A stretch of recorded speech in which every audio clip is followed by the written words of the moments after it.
생생하게 상생하며 YTN 라디오 생생경제. 안녕하세요. YTN 라디오 생생경제 김혜민입니다. 주말 동안 고등학교 때 재미있게 읽었던 만화책 아르미안의 내 딸들을 다시 읽었는데요. 그러니까 20년 만에 다시 읽은 거죠. 그런데 그때 안 보이던 게 막 보이고 읽히는 거예요. 같은 책인데도 여고생이 읽었을 때와 마흔 중년이 돼서 읽을 때는 전혀 다른 책이 되는 거죠. 인생이 그렇습니다. 내 주변에 벌어진 상황은 변하지 않았는데 나이를 먹고 내면이 성숙해지면 전혀 새롭게 해석되고 대처하는 태도도 달라지는 거 아니겠어요? 내려갈 때 보았네, 올라갈 때 보지 못한 그 꽃이라는 시도 있잖아요. 조금 더 나아지지 않을 것 같은 코로나19 시대를 우리는 살고 있습니다. 이쯤 되니 끝나겠지라는 막연한 기대보다는 이 상황을 받아들이고 생각과 삶의 태도를 바꿔야 하지 않을까라는 생각까지 듭니다. 2020년 6월 15일 YTN 라디오 생생경제 지금 시작합니다.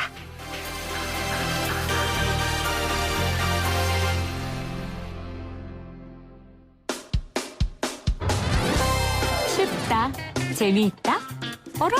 무슨 말인지 이해가 간다. YTN 라디오 생생경제. 오늘 가장 뜨거운 경제 뉴스를 제일 생생하게 전해드리는 시간입니다. 코로나19로 부동산 시장도 얼어붙었는데 코로나19는 아직도 맹위를 떨치고 있는데 이 부동산 시장은 녹고 있다고 합니다. 아파트 매매량이 5월부터 증가 추세를 보이고 있는데요. 특히 고가 아파트 거래가 늘고 있습니다. 창조도시경제연구소 이재문 소장 나오셨어요. 소장님 어서 오세요. 네, 안녕하세요. 반갑습니다. 코로나19가 터지고 부동산 시장이 확실히 좀 가라앉았었잖아요. 그렇죠? 네. 이제 제가 생각했을 땐 꼭 코로나19의 어떤 사태라기보다는 네. 12.16 대책의 어떤 효과라고 지금 보여지고요. 최근에 이제 주택 가격이 조금씩 이제 흔들리고 일부에서 이제 가격이 상승하는 거는 이제 12.16 대책의 어떤 반작용이 아닌가 이렇게 생각을 합니다. 코로나19와는 별개로. 네. 그러니까 코로나19도 부동산 열풍은 잡지 못하는 거군요. 아직까지 코로나19에 따른 어떤 시장 경제의 영향이 직접적으로 이제 부동산 시장에 아니라서. 미쳤다라고 보기에는 조금 다소 시기가 좀 이른 것 같다라는 느낌이죠. 네, 정부의 부동산 정책발이었군요. 네. 한마디로. 그러다가 이제 그 약발이 조금 못 미쳐서 다시 부동산 시장이 꿈틀거린다라는 말씀이신데 꿈틀거리는 건 확실히 맞습니까? 네, 그거는 이제 확실히 맞다라고 보여집니다. 그렇군요. 구체적으로 거래량이 어느 지역에서 어떤 매물을 중심으로 좀 늘었습니까? 이제 가장 큰 특징으로 본다라면 이제 일부 강남권 또는 마용성 지역에서의 어떤 그 15억 원을 초과하는 이제 고가 아파트들이 좀 일부 거래가 된 것 같고요. 네. 그 다음에는 이제 그 인천, 군포, 안산 이런 지역들이 이제 비규제 지역이었죠. 비규제 지역이었는데 최근에 이제 주택 가격이 상승하면서 이제 조정 대상 지역이 될 것이다라는 어떤 그런 얘기들이 시중에 회자되면서 그런 규제가 있기 전에 일단 주택을 좀 구입해야 되겠다라는 어떤 그런 이제 매수 수요들이 조금씩 있었던 것 같아요. 네. 그러니까 그런 매수 수요들에 의해서 이제 우리가 얘기하는 풍선 효과가 조금 이루어졌고 비규제 지역을 중심으로 해서 이제 갭 투자자들이 이제 조금 이제 투자를 하면서 이제 주택 가격을 좀 견인하고 있는 것 같습니다. 비거주 지역에서 비규제 네. 지역에서 네. 갭 투자. 네. 투자자들이 조금 활성화되고 있고 네. 그 주말 사이에 목동 관련 뉴스도 있었어요. 네. 목동 5단지인가요? 그 재건축 승인이 되면서 예. 승인이 된 건가요? 6단지가 이제 네. 승인이 된 게 아니고요. 네. 이제 안전진단이 이제 안전검사를. 통과가 됐기 때문에 이제부터 이제 재건축을 할 수 있는 시작 단계라고 이제 보셔야 됩니다. 근데 이제 무슨 집값이 앞으로 벌써 남은 일들 움직여요? 저기 남은 과정들도 아직 길기 때문에 그러게요. 너무 성급한 판단은 조금 이르다라는 생각이죠. 3억 원 막 올랐다 이러는데 저는 그런 기사 자세히 보면 제 인생하고 아무 상관이 없기 때문에 자세히 안 읽거든요. 그래서 제가 자꾸 카더라 정도로만 지금 말씀을 드리는데 3억 원 정도가 뭐 호가가 뛰었다 이런 얘기가 있던데 맞습니까? 네, 이제 우리가 이제 실거래가하고 이제 호가가 있잖아요. 네. 어떤 그 호가 같은 경우는 이제 시장의 특성에 따라서 이제 나타나기도 하지만 어떤 재건축이 안전진단이 통과됐다라는 얘기가 들리면 시장에 상당히 이제 호재로 작용하고 그렇죠. 이제 그런 부분들로 인해서 이제 일시적으로 이제 가격을 올리거나 이제 이런 부분이 있는데 그러다 어쩌다가 이제 예를 들어서 거래가 하나 계약됐다 하더라도 추격 매수가 없는 이상은 이제 그게 그 부분만으로 보여지기 때문에 이제 우리가 네. 이제 일반 호가로 해서 호가가 최근에 이제 그 목동 신시가지 6단지가 이제 안전진단 통과했다는 얘기로 인해서 한 3억 원 뛰었다. 뭐 일부 이제 이 정도가 있는데 조금 지켜봐야 될 것 같습니다. 네, 아직 갈 길이 멀다. 그렇죠. 네, 라고 말씀해 주셨어요. 목동 아파트도 고가 아파트지만 지금 고가 아파트들의 매매 거래량이 늘어나는 배경, 이걸 좀 어떻게 보세요? 그러니까 이제 제가 생각했을 때는 일단 뭐 고가 아파트라고 얘기하면 이제 강남 4구를 중심으로 해서 마용성 지역의 어떤 이제 아파트들이라고 보여지는데 사실 투기 거래 지역과 투기 지역 그다음에 이제 15억 원 이상의 아파트들에 대해서는 대출 전면 규제가 이루어져 있기 때문에 실제로 이제 이런 고가 아파트들이 거래가 증가했다라고 얘기했을 때는 이제 현금으로 샀다라는 확률이 높아지잖아요. 네. 일부 대출과. 그럼 물론 이런 분들이 다른 지역의 부동산을 처분하고 그 처분한 금액으로 이제 현금을 주고 샀다라고 이렇게 가정할 수는 있겠지만 일반인들이 접근해서 그 주택을 사기에는 이제 대출 쉽지 규제라든지 않죠. 한도가 있다라는 거죠. 결국에 강남 4구 중에서 이제 강남을 예를 들면 이제 자가주택 점유율이 한 34% 정도 됩니다. 그 얘기는 이제 뒤집어서 얘기하면 임차인이 66%를 살고 있다라는 얘기죠. 그러니까 임차인들이 이제 그 주택을 갑자기 그 가격을 주고서 샀다라는 거는 좀 생각하기 힘들고 결국에 다주택자들이라든지 어떤 지방에 이제 현금을 많이 가지고 있으신 분들이 서울 지역에 투자를 하면서 이제 현금으로 거래했다라고 해석하는 것이 더 맞는 해석이 아닐까 이렇게 네. 생각을 합니다. 대출 규제 때문에 지금 대출 받기가 힘들기 때문에 결국 현금으로 구매한 거고 현금으로 구매했다는 건 당연히 부자들일 예. 거고 실거주자들이 아닌 돈이 많은 부자 투자자들이 산 것으로 해석된다. 그러니까 현재까지 이제 무주택자로 있으신 분들이 네. 주로 이제 주택을 구매하는 방법은 이제 주택 청약이라든지 이런 거를 그렇죠. 통해서 이제 주택을 구입하는 추세 속에서 이런 강남의 어떤 고가 아파트들이 거래가 증가했다라는 얘기는 이제 다수의 현금이 유입됐다라고 보여지는 겁니다. 샀다는 건 나온 게 많다는 뜻이기도 하니까 예. 아마 보유세 부담을 느낀 매도자들과 지금 이 돈이 많은 투자자들, 투자 자금을 어떻게 할 수 없는 분들이 이렇게 이익이 맞은 거겠죠. 근데 이제 저는 그렇게 생각을 안 하는데요. 네. 부자들은 재테크에 대한 어떤 정보가 빠릅니다. 수단이 빠르고 어떤 그 정보의 정확도가 높은데 사실 이제 우리가 종합부동산세라든지 위시한 이제 보유세에 대해서 부담이 많이 증가한다라고 얘기하는데 사실 지난 국회에서 보유세 인상분에 대한 거를 국회에서 통과시키지 않았고 많은 전문가들이 그 보유세가 통과되지 않을 거라고 봤기 때문에 실질적으로 다주택자들이라든지 이런 분들이 그 보유세 부담을 느꼈다라는 얘기는 제가 좀 다소 과장된 뉴스라고 네. 좀 보여지고요. 네. 결국에 이제 아까도 말씀드렸지만 지방에 있으신 분들이 최근에 서울의 주택 특히 부동산을 구입한 증가 비율이 많이 높아졌거든요. 지방 높아졌다라는 부자들이. 얘기는 지방의 부자들이 현금을 가지고 들어와서 이제 서울에서 주택을 샀다라고 이제 저는 그렇게 좀 느껴지고 있습니다. 이렇게 지방에 계시는 분들이 강남구에만 이제 외지인이라고 우리가 표현하잖아요. 그분들이 산 주택 비율이 약 27.3%거든요. 네. 강남에 15억 아파트가 많이 몰려 있지 않습니까? 결국에 그 아파트들을 지방 분들이나 현금을 가지고 있는 분들이 어떤 투기 수단으로 샀다라고 보는 게 저는 적절하다라고 보입니다. 네. 자, 그러면 코로나19로 좀 모든 경제가 얼어붙고 지금 미래도 밝지 않은 이 상황 가운데 저성장 저물가는 계속될 거란 말이에요. 네. 이런 가운데 아파트 가격만 오르는 과거의 상황이 반복될 것 같다라는 추측들이 지금 서서히 나오고 있어요. 네. 소장님은 어떻게 판단하세요?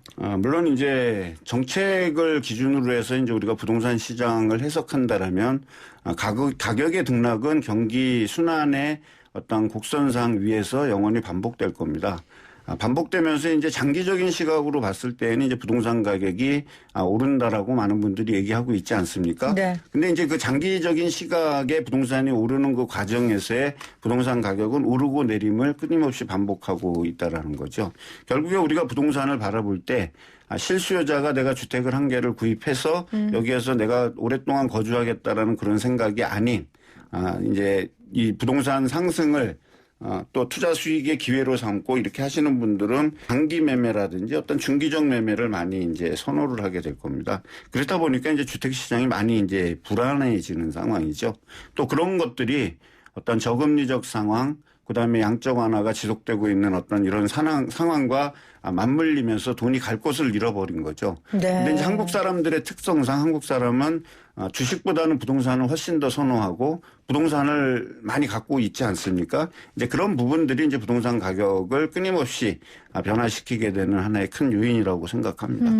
그러니까 저금리에 양적 완화되는 이런 상황 가운데 안 그래도 집값은 오르내리는 건 늘상 있는 네. 거지만 돈의 흐름이 투자할 곳을 잃었기 때문에 네. 부동산으로 더 몰릴 수 있다. 네, 그리고 이제 최근 나타난 자료를 좀 보면요. 네. 지난 2008년부터 이제 2018년까지의 어떤 주택이 이제 한 10년 동안 약 500만 호 정도가 공급이 됐습니다.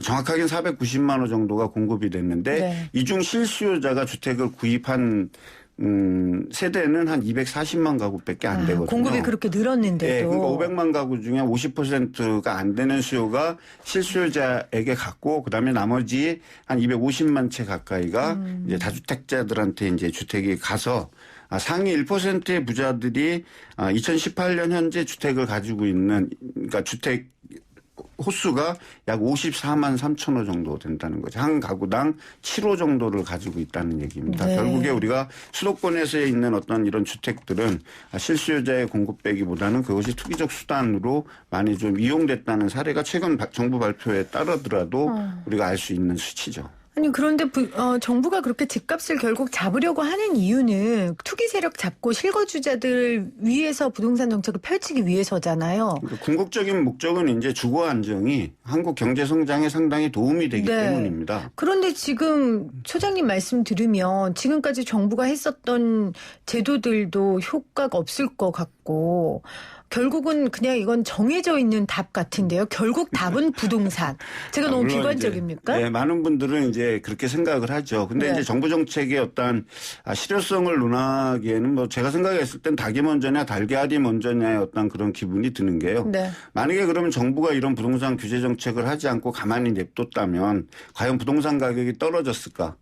아니면 지금보다 부동산 가격이 더 오르지는 않았을까? 우리가 한번 생각을 해봐야 되는데 그런 생각을 하기 이전에 이미 정부 정책이 강화가 됐잖아요. 그러니까 강화된 어떤 반작용들로 인해서 가격들이 많이 상승하고 네. 또 그것이 세계 경제하고 흐름과 무관하지 않다라는 거죠. 결국에 뭐냐면 한국 경제에서 주택 가격이 올라가면 미국도 올라가고 뉴질랜드도 올라가는 어떤 이런 상황 속에 세계 경제에 연동돼 있기 때문에 세계 경제에서 어떤 풍부한 유동성들이 주택 시장으로 만약에 인발부가 되게 되면 결국에 정부가 어떤 규제 정책을 피더라도 주택 가격은 올라갈 수밖에 없다라는 이 전제하에 우리가 정책을 평가해야 될 것 같습니다. 네. 그러니까 큰 흐름은 우리뿐만 아니라 전 세계적인 흐름을 봐야 하고 네.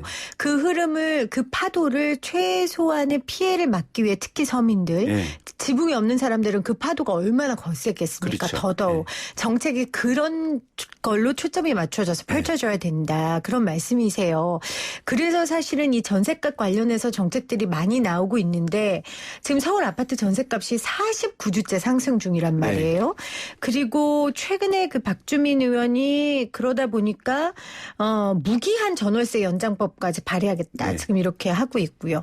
이런 움직임은 어떻게 보세요? 이 전셋값의 흐름과 정부의 이런 대책들. 그러니까 이제 정부의 어떤 대책이 특히 이제 많이 이제 상충되는 부분이 바로 이제 주택에 대한 규제 이것이 정당한가 이 부분이잖아요. 그러니까 자유민주주의 경제국가에서 물가 상승이라든지 이런 건 당연한 건데 네. 왜 규제를 해야 되냐라고 하는데 아까도 제가 말씀드렸지만 세계 어느 정부도 주택 가격이 흔들리게 되면 규제를 강화하지 않는 정부는 하나도 없거든요. 결국에 이제 우리나라에서 이제 박주민 의원이 이제 뭐 법안을 제기한 거잖아요.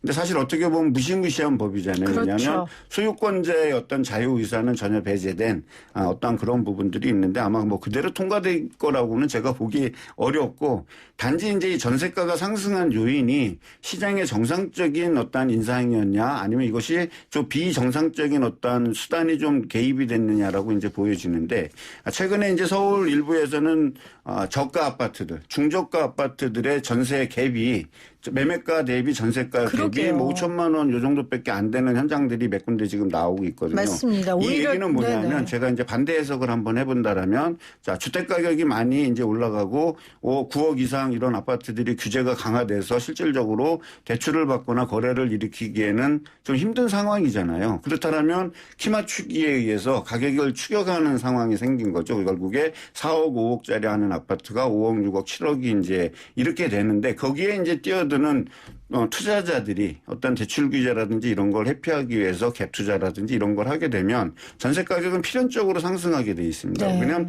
전세가와 매매가의 갭이 줄으면 줄을수록 갭 투자들 입장에서는 뭐냐면 투자금이 덜 들어가잖아요. 그렇죠. 나중에 이익을 회수할 수 있는 부분들이 많기 때문에 최근에 중저가 아파트에서의 전세 가격 상승은 어떤 그런 요인에 기인되지 않았나 이렇게 생각을 합니다. 그러니까 중저가 아파트가 사실은 지금 5월 달에는 고가 아파트 거래량이 늘었지만 네. 계속해서 중저가 아파트 거래가 일시적으로 증가했었단 네, 말이에요. 그리고 그것들이 규제 지역에서 비규제 지역으로 가면서 수도권으로 확산되는 어떤 상황이 벌어져서 이제 정부에서 추가 대책을 네. 하겠다라는 어떤 이제 이런 시그널들 일부 이제 나왔지 않습니까 이미. 근데 그러니까 규제 그게- 내용에 이제 어떤 것이 담길까는 네. 이제 우리가 좀 생각을 해봐야죠. 그러니까 그게 풍선 효과의 일종이었잖아요. 비규제 지역으로 옮겨간 네. 거잖아요. 네. 그래서 그렇게 된 건데 지금 정부가 이번에는 갭 투자를 잡겠다. 네. 그러니까 풍선이 이제 다른 쪽에 올라왔으니 다시 이걸 누르겠다 했는데 그럼 또 다른 쪽에 올라가지 않겠습니까? 네. 그러니까 이제 저는 정책 당국자들도 네. 제가 아는 건데